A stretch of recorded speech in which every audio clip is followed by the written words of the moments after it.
बिस्मिल्लाहिर्रहमानिर्रहीम। अस्सलाम वालेकुम व्यूअर्स, क्या हाल है आपके? उम्मीद करती हूँ सब खैरियत से होंगे। आज हम आपके साथ लोबिया चना चाट की रेसिपी शेयर करने जा रहे हैं और ये बहुत टेस्टी बनती है। ये भी सेम शादियों वाली रेसिपी की तरह तैयार होगी जो हम शादियों में इस्तेमाल करते हैं। इसको आप किसी दावत पे भी इस्तेमाल कर सकते हैं। तो चले आए हम इसको बनाना शुरू करते हैं। बिस्मिल्लाहिर्रहमानिर्रहीम। इसके लिए मैंने 2 कप बॉइल्ड चने ले लिए। 1 कप हम इसमें राजमा ऐड करेंगे। 1/2 कप इसमें हम कॉर्न का इस्तेमाल कर रहे हैं। 1 अदद मैं क्यूब्स में कटे हुए टमाटर ऐड कर रही हूँ। 1 कप भी हम इसमें चॉप की प्याज ऐड कर रहे हैं। 1 कप इसमें हम खीरा ऐड कर रहे हैं और 1 अदद शिमला मिर्च ऐड कर रही हूँ मैं इसके अंदर। इसमें हम 1 कप आलू ऐड कर देंगे, बॉइल्ड आलू, जिसमें हम सारे स्पाइसेस ऐड करेंगे। आधा कप हमने इसमें केचप ऐड करनी है।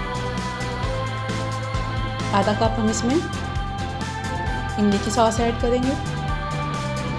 1 टेबलस्पून हम इसमें चाट मसाला ऐड करेंगे। 1 टेबलस्पून हम इसमें लेमन जूस ऐड करेंगे। लेमन जूस ऐड करने के बाद हम इसमें ग्रीन चटनी ऐड करेंगे। धनिया पुदीने की चटनी हम इसमें ऐड करनी है। 1 टीस्पून हमने इसमें नमक ऐड करना है। 1 टीस्पून हम इसमें आमचूर ऐड कर देंगे।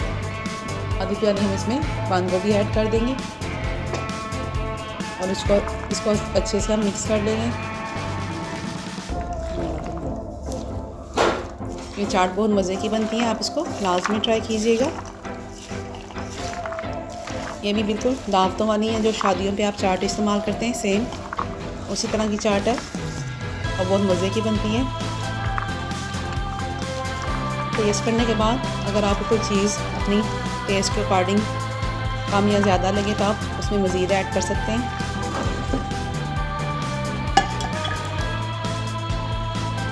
बस एक बाउल बन के तैयार हो गया। ये हमारी लोबिया चाट तैयार है। अपने कमेंट से लाजमी आगाह कीजिएगा और अगर आपको मेरी वीडियो पसंद आई हो तो उसको लाइक और शेयर करना ना भूलिए। अल्लाह हाफिज़।